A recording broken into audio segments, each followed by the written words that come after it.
Seeing the evolution of video games from the very beginning, what are your thoughts on where the video game industry is at today?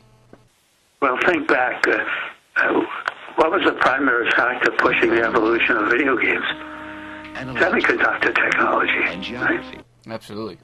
When I built the first breadboard, I called the technician over to my office and said, "Here's what I want you to build." I gave him a schematic that had 4 vacuum tubes on it.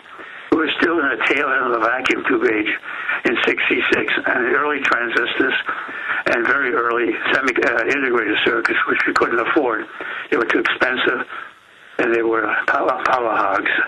They couldn't really operate a battery-operated device.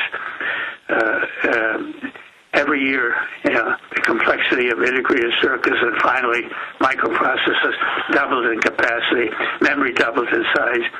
So today we walk around with memory sticks in our pocket with 8 gigabytes. When I bought my first Apple, we were extremely happy to have a special card plugged inside that had an extra 16K of memory.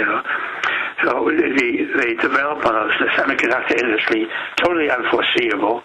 Moore's law was just a gleam in somebody's eye, and Moore's eye, and it was that development that continuously made it possible to develop more complex and more capable personal computers and games, and that was totally unforeseeable.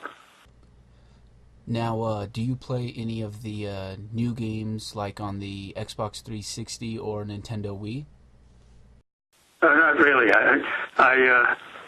I've been promising myself to buy a Wii because it does all the things that I said ought to be played on a video game, all the physically interactive stuff, all of which I showed to representatives from Konami back in 90, what is that? 95, I think. I mean, it was 89, quite a long time ago, 95, I think. Things like a dance pad, I had that. Things like recognizing where the player is physically in a room with respect to the set. Things like swinging a tennis racket to hit a ball. Showed all that, and it went nowhere. Technology wasn't ready.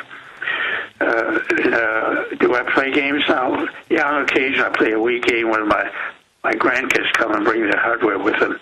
But I just don't have time, and besides, playing the more complex games today is well beyond I haven't time, I haven't got energy, I haven't got the manual coordination anymore, the eyeballs, to do the fast-paced games. Yeah, it's amazing how they evolved with the graphics and the storytelling, and there's definitely no substitute for, some good old-fashioned Magnavox Odyssey, ping-pong kind of gaming, and the classics. Well, I mean, I'd like to play the 2600 Atari VCS 2600 type games. Those I can manage, but I haven't got time for that either. Oh, wow, that's great.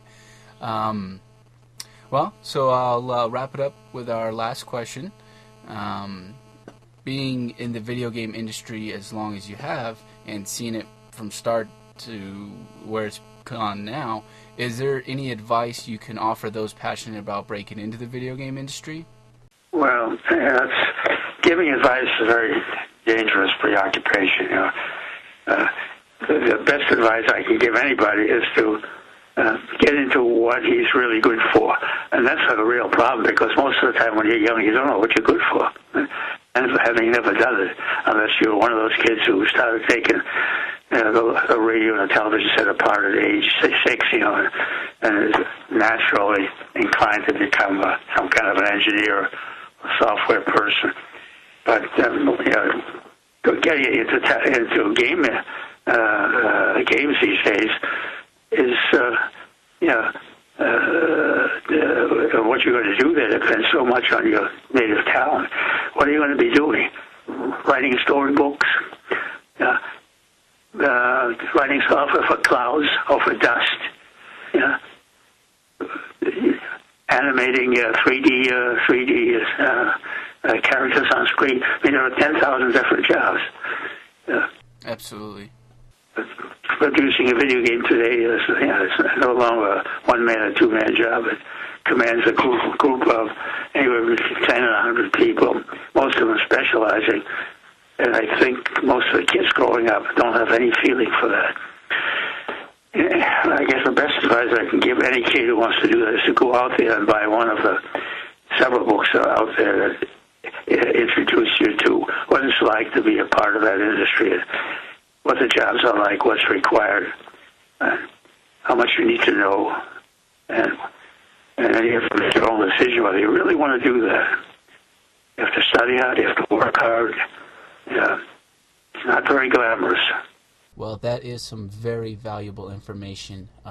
Thank you so much, sir, for taking the time to speak with us today. It truly has been an honor. I've always wanted the chance to speak with you, so this has been a great opportunity, and I know our fans are really going to love it as well. I wish you the best with all your endeavors, sir. Well, thank you, and best of luck to you, and I hope you're going to be quite successful. I appreciate the opportunity to tell you what it's all about. Hopefully, you'll get all this straight, because I'm getting really tired of being bombarded with articles on the web in particular to misrepresent what really went on. I mean, there's some articles that have me running a group of 500 people developing video games. And the fact of the matter is, was one part-time technician, with me sticking my head in the room every once in a while. So let's get the story straight, and best of luck to you. Absolutely. Thank you, sir. We very much appreciate it. You're welcome. Have a nice day. Bye-bye. Well done.